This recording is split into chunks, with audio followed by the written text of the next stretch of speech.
Good day, folks. Jordan here. It is now time to reevaluate the ONN 8-inch Android tablet from Walmart. Is this thing really worth $64? And given the holiday season, that is purely coincidental for the time of this video being made, is it worth being purchased as a Christmas gift? Let's get into it.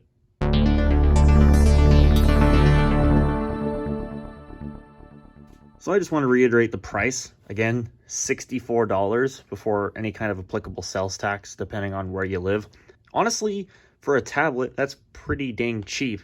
Of course, I've seen cheaper, but that just generally means the quality goes down. And I do have some impressions about this hardware that I do want to put into the video, both good and bad. And we'll start off with a good point. This display actually isn't the worst that I've seen. It's not the best, obviously, but I mean, for an 8-inch 1280 by 800 display, you could certainly do a heck of a lot worse. And it actually came in handy for reading PDFs in school. And I do actually like the size of this thing. It's easy to grip with one hand, and it's mostly portrait oriented. However, of course, that's not stopping you from putting it into landscape. And using it in landscape, it works perfectly fine for that. And if you have anything that works in landscape, then it obviously probably works better in landscape. But the display is actually not bad, and the viewing angles are actually decent. Obviously, it's not going to win any awards, but it's good enough to where you can actually view it from the side, I would say. Other than the display, I guess you could probably put this one underneath the positive for the build quality. Despite this tablet being probably completely plastic on the exterior, both the front and the back, it feels fairly rigid, and there's no flexing, there's no creaking. It's actually fairly well built, and I'm quite surprised by that. Of course, it obviously could be worse. Let's not beat around the bush here. They obviously could have skimped a little bit more with the build quality. I do appreciate the textured finish on the back. That is actually good for keeping a grip on this thing. I mean, it's not really all that likely to slip out of your hands, so that's a good point to keep in mind. But of course, with anything that's good, there's probably going to be some bad, and this does have a few different bad points as per your expectations of course, the $64 price tag, comparative to what you'd expect, say, for the iPad. Like, let's just say the 10.2-inch iPad, for example, the one that's currently out on the market. Obviously, doesn't have that great of build materials. Plastic is, well, plastic. We all attribute that to being cheap. There's some other things too. Obviously, the lenses are plastic. The speaker on the back is pretty bad. It's just the one speaker, and it's pretty tinny and poor quality, but I guess that's what you'd expect. Most of the time, you'd probably use headphones anyways, but point is, it's still rather poor quality speaker. Of course, the front, as I've reiterated a couple times, is a plastic front. It would have been nice if it was glass, but obviously you can't have everything in life, and unfortunately, I have a speck of dust under the display. I'm not going to really, well, maybe you can actually see it. I can definitely see it in real life because it's right there, and you can't obviously get rid of it because it's under the display. And as far as I know, that was not there when I bought the tablet brand new. So, very annoying. Another aspect of the quality of the build, which isn't exactly great, and I actually wonder, no, you cannot launch the camera. Oh, yes, you can. That's kind of cool. You can actually launch the camera via double tap of the power button. I did not expect that. But let's just briefly talk about the cameras, because let's just not beat around the bush here. They're not great. Starting off with this front camera, it's 0.3 megapixels in nearly 2020. It's like 10 FPS. Like, if there's any other way you could probably skimp on any kind of a front-facing camera, this is it. And Walmart obviously did it. Meanwhile, this is the rear camera, and it's about 15 FPS, I would suppose. Maybe a little smoother, I can't tell. I would guess 15 frames per second. And while it does look a little better, it's still very soft. There's no like major dynamic range because the lens is so small, and generally speaking, it's just very noisy. It's just a terrible camera altogether. Now, obviously, you're not buying a tablet like this for the cameras. You'd probably be buying them for the sake of video chatting, which I don't even know why you'd want to do video chatting on a tablet like this anyway. You'd get an iPad for that. But I digress. You know, in a pinch, I guess it does technically work, but don't expect any kind of quality out of these. By far, like, just don't. Which brings us now to the most apparent part of this tablet and the main reason why you'd probably want to buy it, and that is the operating system. Obviously, comparative to something like the Android Fire, like Amazon Fire 8 there, I can actually English for once. It does technically run Android, but anyway. So the Amazon Fire 8 would probably be this tablet's main competition, as I mentioned a couple of times in my unboxing video from a couple of days ago, so the making of this video. And basically, this thing here has the advantage of running full Android 9 Pie, which in and of itself is a good and a bad thing. The good news is that you do get the compatibility of full Android 9, and every app on the Play Store, for the most part, will be able to actually run with, well, at least some kind of form of compatibility. At least you can browse, and yeah, you can begin to notice something I'm about to mention about this tablet in a minute, but I'll get back to that. But, I mean, in theory, you can, at least for the most part, load what you want, and it'll probably work just fine. So I guess that's got that going for it. But my big thing about this tablet, and the main reason why I think it's kind of an interesting topic of discussion, is its performance. Now, by no means am I calling it bad, because for the price, like I said, you're getting a stock Android experience, and you, for the most part, it's okay. Like, it'll do things that you want it to do, but it's by no means going to win any kind of speed awards.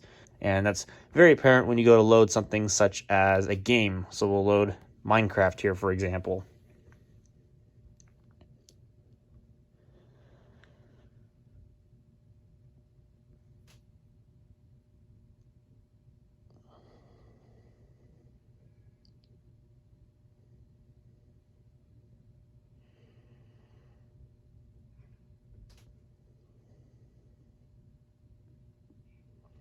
Yeah, definitely not not quick by any means. So yeah, using Microsoft account to start connecting with the Minecraft community.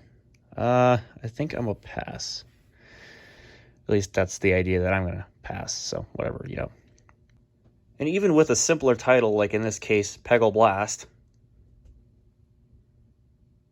this one might not be too bad. It actually is somewhat more designed for lower end devices. This game has been around since 2014, I believe. So, yeah. Wasn't nearly as slow that time, but that's to be expected given, again, the age of this particular game. But we'll try some other stuff here. Let's just open up YouTube maybe. Let that open up. Okay. Then Spotify, which I don't have signed in, so it's just going to load the login screen, but whatever.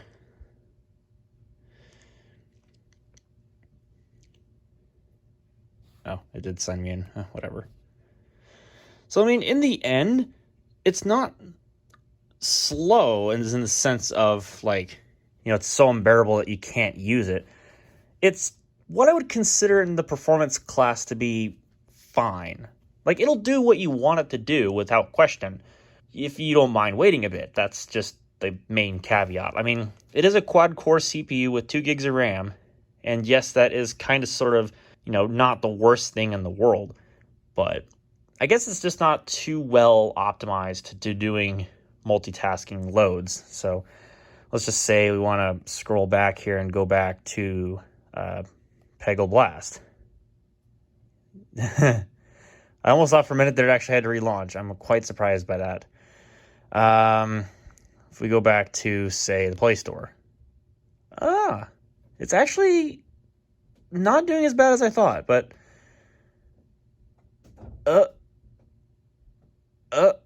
Yep, see, Minecraft had to relaunch, so, yeah. Obviously, it's not going to keep everything in RAM. It's 2 gigs of RAM. What did you expect? So... definitely, it can multitask a little bit, and I'm actually quite surprised by that result. I was not expecting at least a couple of those apps to actually reopen, particularly the Peggle Blast game. That was actually quite surprising, but anyway, I digress. So, in fairness, it will do what you need it to do, but don't expect any kind of speed miracles. This is not going to win any kind of awards. And speaking of speed tests, let's go ahead and clear all the apps out of the app drawer here, and let's go ahead and do some. I use Firefox. That's just my browser of choice. So obviously for these Firefox users on Android, this is going to be the test for you. Obviously for most people on Android, they use Chrome, and Chrome is fine. I just don't personally use it because all my stuff is not synced to it. I could easily change that in like 5 seconds, I know, but the point is I use Firefox primarily. So yeah, anyway. You can tell how long it took to open the keyboard there, but whatever. So let's try opening up a couple of sites here. So we'll try Wikipedia.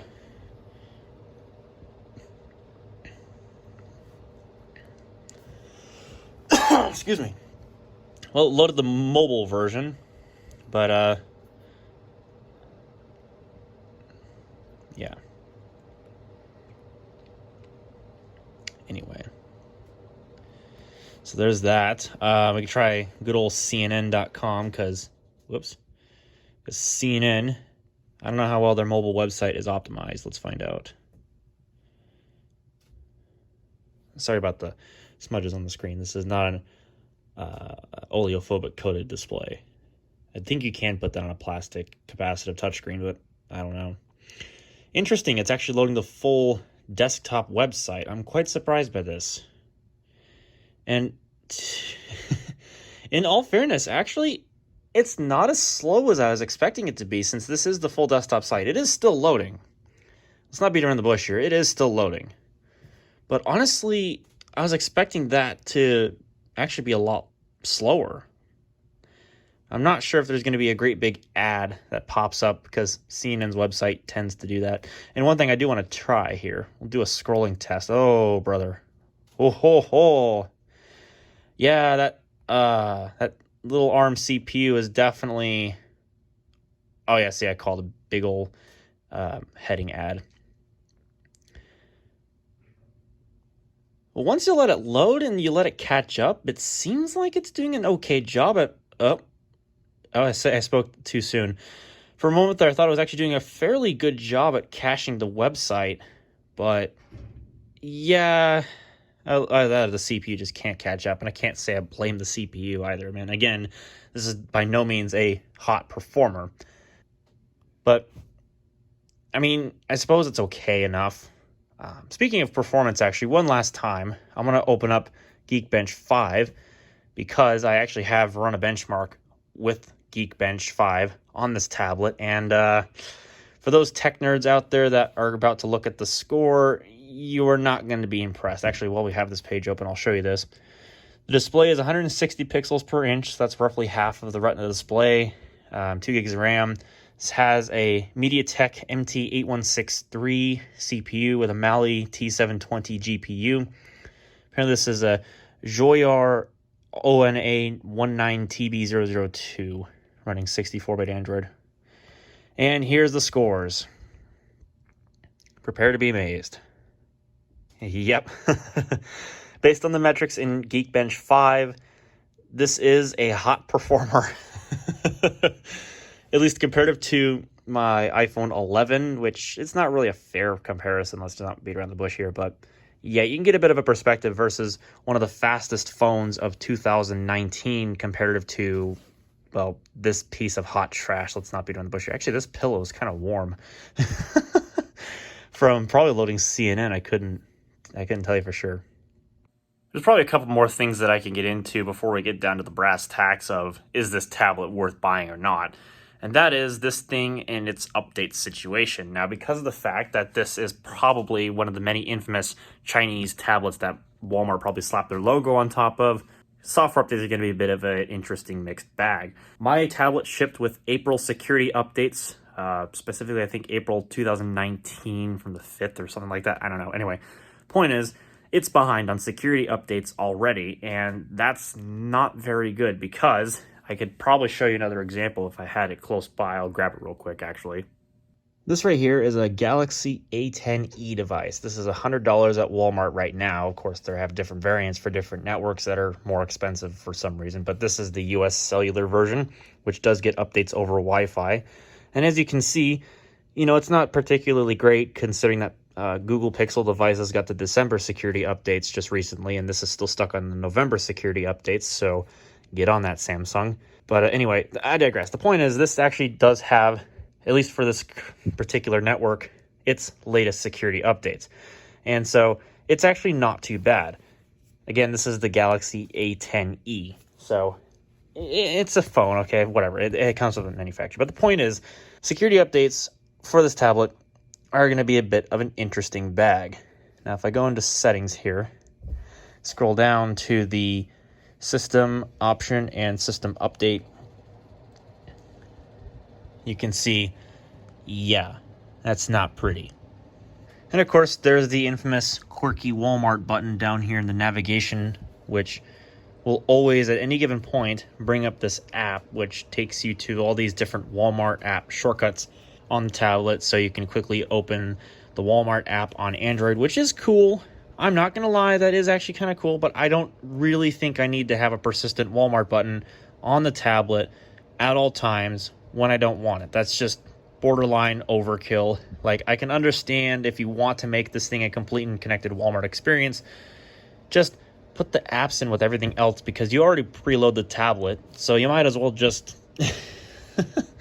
I don't know. Interesting decision by Walmart. I'll just give them that. And this takes place on all the ONN brand tablets, from their 7-inch version running Android 9 Go to their 10-inch versions. So just like, why would you want a shortcut to this when the app drawer is literally like right here and like everything's in there? I don't get it. Now, I will also note that I can't really gauge battery life because I haven't really been daily driving this tablet, and I'll get onto that here in a little bit. But I would say that the battery life, based on what I saw on the box, which was roughly estimated 5.5 hours or so, I wouldn't go out of my way to say it's great. It's not bad, but I can get more screen on time with my iPhone 11, which is a smaller device. And again, let's not beat around the bush here. This A10e, again, it's a phone, but it can still get better battery life than this tablet, at least as far as screen on time is concerned. And it's got a way significantly smaller battery than this thing does.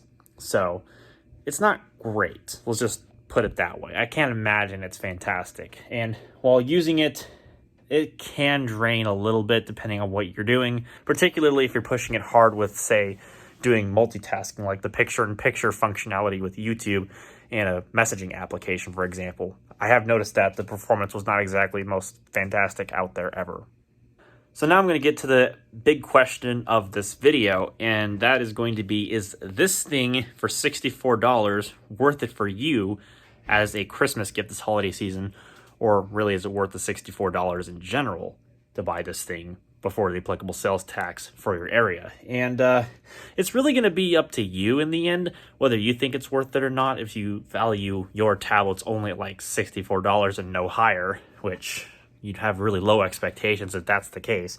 But I think for the money, if it was me who was buying this, and if I wasn't primarily an iOS user like I am right now, which I know that hasn't really subsided the review too much, because I'm a pretty open person. I'm willing to try different things for the most part. So as far as this thing is concerned, for the money, if I wasn't, again, stuck in the iOS ecosystem, this isn't bad. It's not fantastic, but at least it surpasses the performance of a Samsung Galaxy Tab 3 7.0.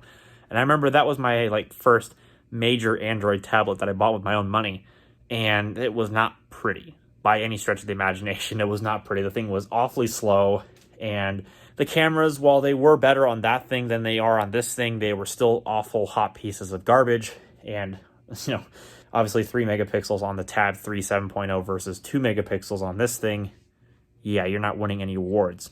But, anyway, this thing obviously has 2 more CPU cores. It has double the RAM. It has quadruple the...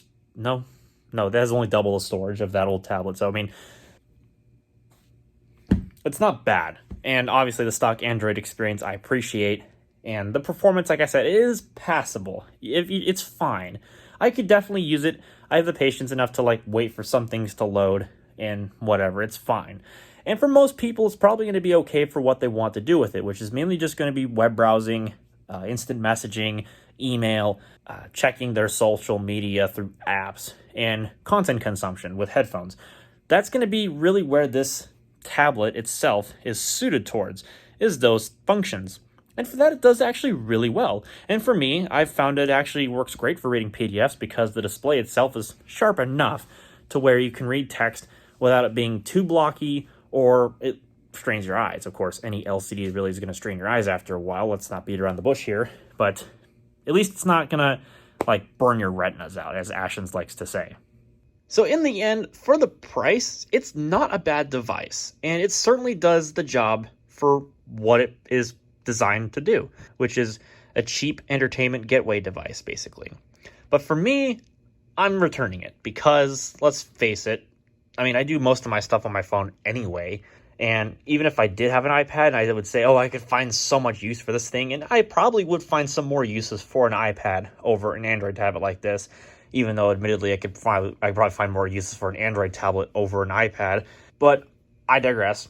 This thing just doesn't have the kind of performance level that I would be expecting because I've been used to an iPhone 11 and it's A13 Bionic CPU, and it's just insanely fast.